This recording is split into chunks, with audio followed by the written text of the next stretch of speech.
ये तो कोई भयंकर आसुरी शक्ति प्रतीत होती है।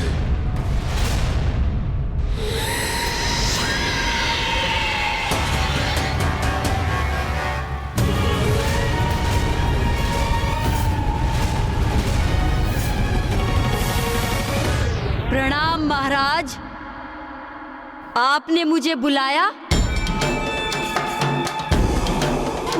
कहिए, क्या आदेश है मेरे लिए?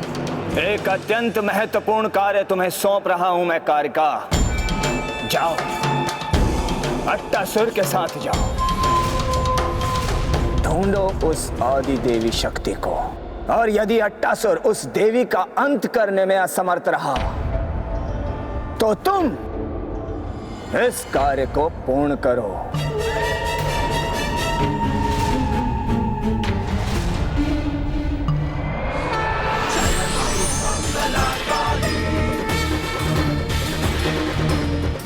काली कपालिनी, शेष मुक्त बलशाली, खप्पर वाली कपाली, त्रिनेत्र महाकाली, त्रिनेत्र महाकाली।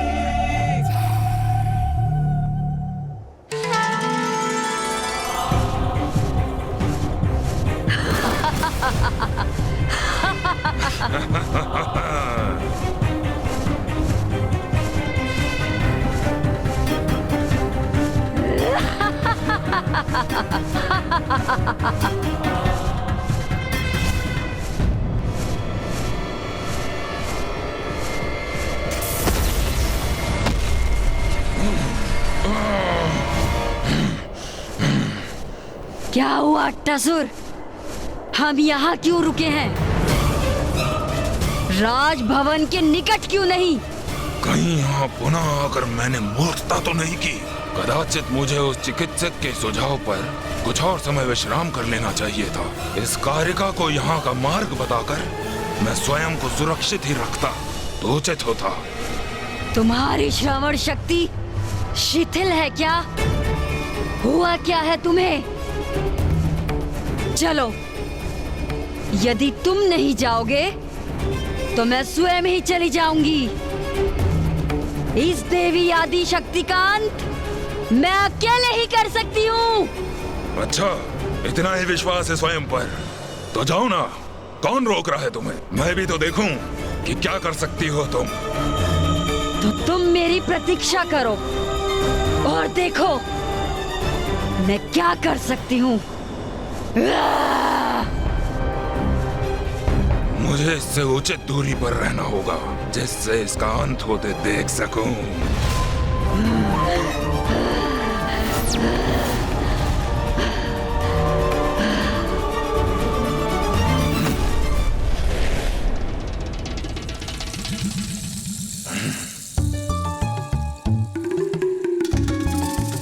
उचित है, मेरे लिए यही स्थान उचित है। यहाँ सुरक्षित रहूंगा मैं। यहीं से ही छुप छुप कर देखता हूँ।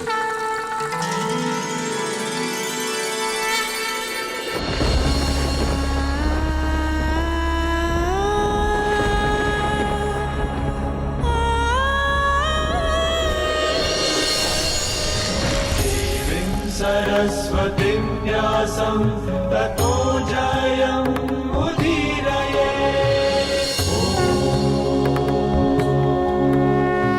दुखी मत हो पुत्री, मैं महादेव के विरुद्ध तो नहीं जा सकती, इसीलिए मैं कामदेव को पूर्वत तो नहीं कर सकती, किंतु मैं तुम्हें ये वरदान देती कि कामदेव अदृश्य रूप में सृष्टि में सदा उपस्थित रहेंगे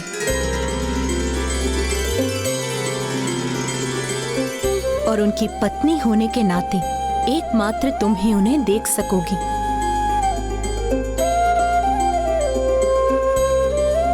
और द्वापर युग में नारायण के पूर्ण अवतार श्री कृष्ण के पुत्र प्रद्युमन के रूप में तुम्हें कामदेव का सदैव सानिध्य भी प्राप्त होगा।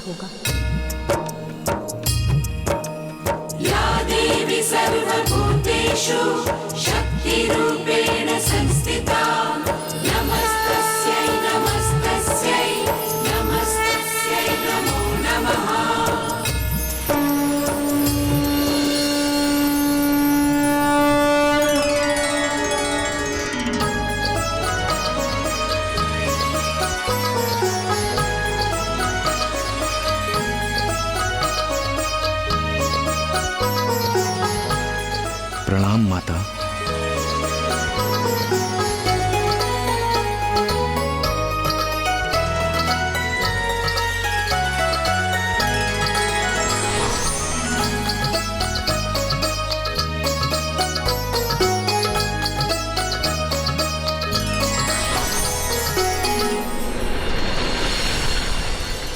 स्वामी, मैं आपको देख सकती हूँ स्वामी।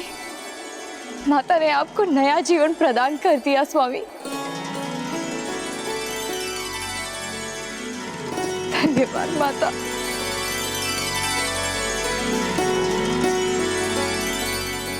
मुझे क्षमा कर दे माता। मैं तो सृष्टि के हित में महादेव की विरक्ति दूर कर उनके मन में स्नेह और प्रेम भावना उत्पन्न करना चाहता था। इसलिए मैंने जो भी किया वो किसी द्वेष भावना से नहीं किया, किंतु मेरे कारण महादेव क्रोधित हो गए। कामदेव, आप ये भूल गए कि यदि महादेव में कोई काम भावना जागृत कर सकता है तो वो एकमात्र आदि शक्ति है, अर्थात स्वयं मैं।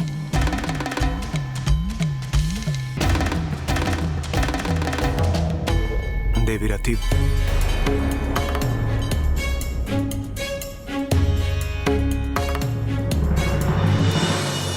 देवी रति, मैं कामदेव को देखने में असमर्थ हूं, किंतु मैं आप दोनों से क्षमा याचना करना चाहता हूं। मैं आपका अपराधी हूं, मेरी क्षमा याचना स्वीकार करें।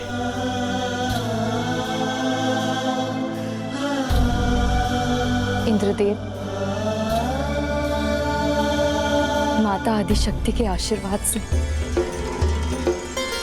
मुझे स्वामी का साहित्य पुनः प्राप्त हो गया। संसार को कामदेव रति प्राप्त हो गए। माता की कृपा से मुझे मेरे स्वामी प्राप्त हो गए, वो पुनः अस्तित्व में आ गए। इसीलिए मैं अब किसी पर भी क्रोधित नहीं हूँ देवराजेंद्र। अब हमें आज्ञा दीजिए माता।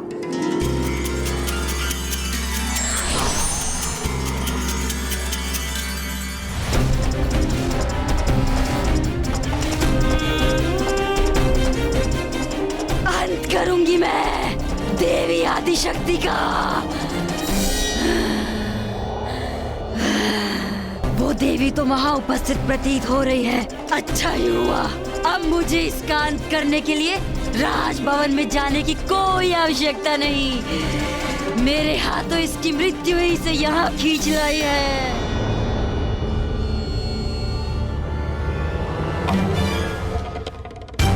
कारिका देवी शक्ति का अंत करेगी, फिर मैं उस दुष्ट कारिका का वध कर देवी आदिशक्ति के अंत का श्रेय ले लूंगा।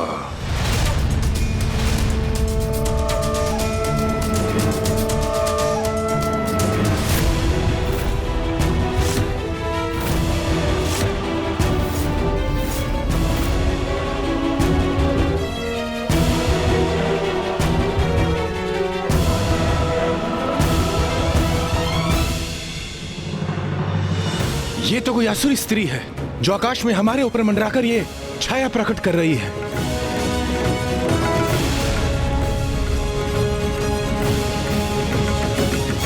तारकासुर बहुत समय से शांत बैठा था। अब वो अपनी असुरी सेना को भेजकर देवी आदिशक्ति का अहित करना चाहता है।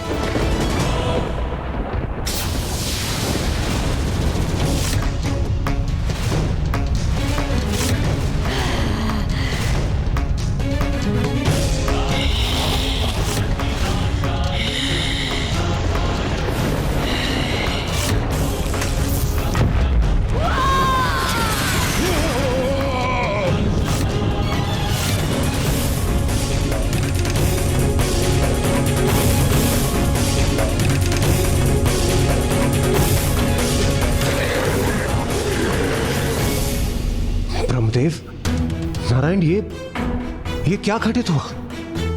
देवराजेंद्र, माता आदिशक्ति को इस असुरी शक्ति का आभास हो गया था और उन्होंने अपने एक हुंकार से समस्त असुरों को छिन्न भिन्न कर दिया।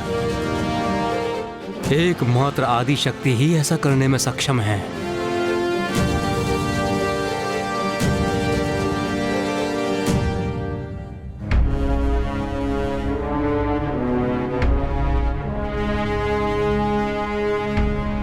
ब्रह्मदेव, विष्णुदेव, आप दोनों के हृदय में कोई चिंता अवश्य है। बताइए मुझे, आप इतने विचलित क्यों हैं?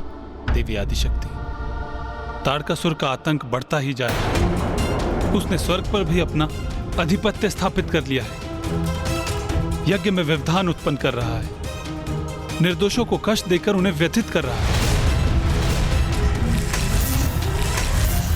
तारकासुर का अंत आपके और महादेव के पुत्र के द्वारा ही संभव है। अब एकमात्र आप ही जो महादेव में काम भावना उत्पन्न कर उन्हें विरक्ति के भाव से बाहर ला सकते हैं। इसलिए तारकासुर के अंत के लिए, सृष्टि के हित के लिए आपका और महादेव का विवाह अनिवार्य है।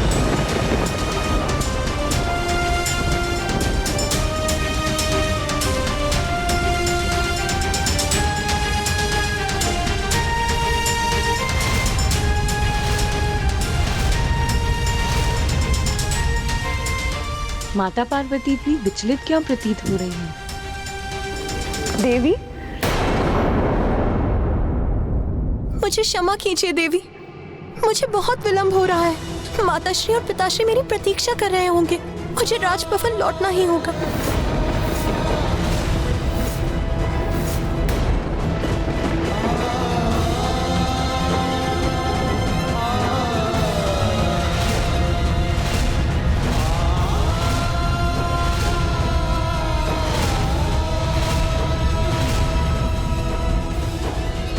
मैं कुछ समझा नहीं। माता पार्वती पुनः महाराज हिमावन की पुत्री के रूप में आ गई, किंतु क्यों? इसका कारण तो स्पष्ट है। एक नारी की गरिमा, उसके संस्कार और सम्मान। अपने पिता महाराज हिमावन की आज्ञा के बिना विवाह तो दूर, माँ कुछ भी नहीं करने वाली थी। माता आपने सर्वथा उचित कहा। माता पार्वती ने महाराज हिमावन की कन्या के रूप में जन्म लिया था, इसीलिए अब महादेव से उनका विवाह तो तभी संभव था जब स्वयं महादेव उनके पिता के पास उनके साथ अपने विवाह का प्रस्ताव लेकर पहुंचते। अर्थात जब तक महाराज हिमावन माता पार्वती का कन्यादान कर उन्हें महादेव को सौंप नहीं देते, वो महादेव को कैसे स्वीकार कर सकती थी? इसीलिए माता को स्वयं का वास्तविक परिचय ज्ञात होने के बाद भी महाराज हिमावन के राजभवन लौट गईं। इधर देवता पुनः चिंतित थे, क्योंकि इतनी बड़ी सफलता प्राप्त करने के उपरांत भी वो पुनः निरुपाय हो गए थे, और उधर तारकासुर को भी असफलता ही हाथ लगी। विश्वास है मुझे, इस बार कोई चूक संभव नहीं। अट्टासुर को ज्ञात है कि देवी आदि शक्ति कहाँ स्थित है, और उससे प्रतिशोध लेने के लिए तत्पर है वो। और उसके साथ मैंने उस असुरी कारिका को भी भेजा है। अब किसी भी क्षण उनमें से कोई उस आदि देवी शक्ति के अंत की शुभ सूचना लेकर अवश्य ही आता होगा। अवश्य।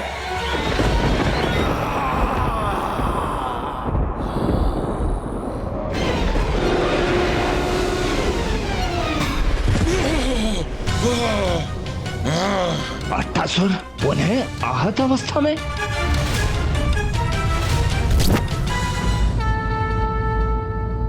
ब्रह्मदेव, नारायण, अब तक तो महादेव और माता पार्वती का एक दूसरे को ना देखना ही हमारे लिए सबसे बड़ी चिंता का विषय था। किंतु हमें आशा थी कि दर्शन प्राप्त कर वो एक दूसरे का सानिध्य प्राप्त कर लेंगे, किंतु यहां तो सब कुछ हमारी आशाओं के विपरीत हो रहा है। एक और महादेव माता पार्वती को देखते ही कहीं और प्रस्थान कर गए, और माता भी पुनः अपने पिता के घर लौट गई। देवराज, मुझे ज्ञात है आप सभी महादेव और देवी पार्वती की विवाह की प्रतीक्षा बड़ी अधीरता से कर रहे हैं, किंतु आप ये क्यों भूल रहे हैं कि विवाह संबंध स्थापित होना इतना सरल नहीं। विवाह होना इतना सरल नहीं अर्थात? वायुदेव, विवाह संबंध विधि विधान और इस संबंध की मर्यादा हम स्त्रियां ही भली भांति समझ सकती हैं, क्योंकि महादेव और देवी पार्वती की दृष्टि एक दूसरे पर गई अवश्य, किंतु इसका अर्थ ये नहीं कि वो तभी गंधर्व विवाह संपन्न कर लेते। अर्थात माता? विवाह संबंध स्थापित करने हेतु मर्यादा अनुसार सर्वप्रथम वर पक्ष की ओर से कन्या के लिए विवाह का प्रस्ताव आना अनिवार्य होता है। अर्थात देवी पार्वती से विवाह करने हेतु महादेव को अपनी ओर से विवाह का प्रस्ताव देवी पार्वती के पिता महाराज हिमावन तक भिजवाना होगा। किंतु माता, जिस प्रकार क्रोधावेश में महादेव यहाँ से प्रस्थान किए, उससे तो यही प्रतीत होता है कि विवाह में उनकी तनिक भी रुचि नहीं। तो फिर वो विवाह का प्रस्ताव क्यों भेजेंगे? देवी लक्ष्मी, प्रतीत होता है कि हम देवियों को ही देवताओं को सब समझाना होगा। हाँ देवी सरस्वती, इतने दिग्गज, ज्ञानी और शक्तिशाली देवता होकर भी विवाह अर्थात गृहस्थ जीवन के आरंभ की अधूरी ही समझ है इन्हें। देवगण, आप सभी ये क्यों भूल रहे हैं कि महादेव देवी सती को खोने की प्रचंड पीड़ा को सहन करने के उपरांत सभी सांसारिक क्रियाकलापों से विरक्त हो गए हैं, किंतु अब क्षण भर के लिए ही सही महादेव को देवी पार्वती की एक झलक अवश्य प्राप्त हुई थी। तो महादेव के मन में भी देवी पार्वती के लिए प्रबल आकर्षण अवश्य उत्पन्न हुआ होगा। हमें महादेव के मन को टटोल कर बड़ी ही सावधानी और संवेदनशीलता से उन्हें समझाना होगा, अन्यथा उनका कोप जागृत हो सकता है।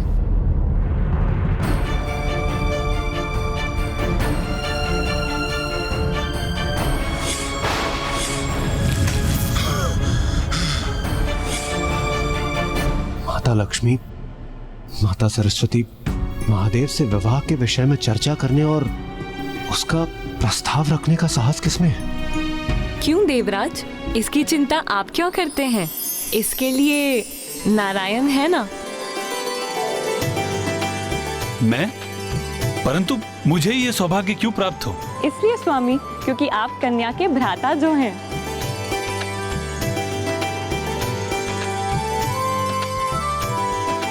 उचित है, मुझे ये सौभाग्य स्वीकार है। नाथ, आप तो महादेव के समक्ष जाने के लिए आतुर हो गए, किंतु इसका विचार किया है कि आप उन्हें कहेंगे क्या? इस पर भी तनिक विमर्श कर लीजिए। उचित है प्रिय। महादेव की ओर से महाराज हिमावन के पास देवी आदिशक्ति के विवाह का प्रस्ताव बाद में जाएगा। उसके पूर्व मैं देवी आदिशक्ति के विवाह का ऐसा प्रस्ताव महादेव के पास लेके जाऊंगा जिसे वह स्वीकार नहीं कर पाएंगे। तो क्या नारायण महादेव के पास ये विवाह प्रस्ताव लेकर पहुंचे? हाँ माँ, और नारायण तो नारायण, और अब तो वो अपनी बहन के विवाह का प्रस्ताव लेकर महादेव के निकट पहुंचे थे। तो महादेव ने श्री हरि नारायण का प्रस्ताव स्वीकार कर लिया?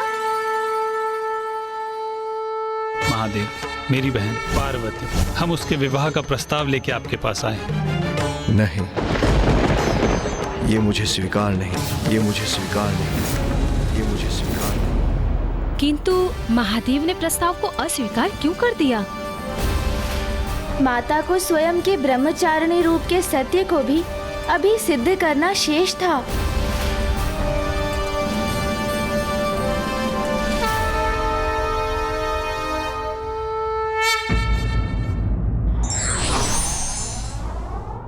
शक्ति और मर्यादा का मेल ही व्यक्ति को साधारण से असाधारण बनाता है।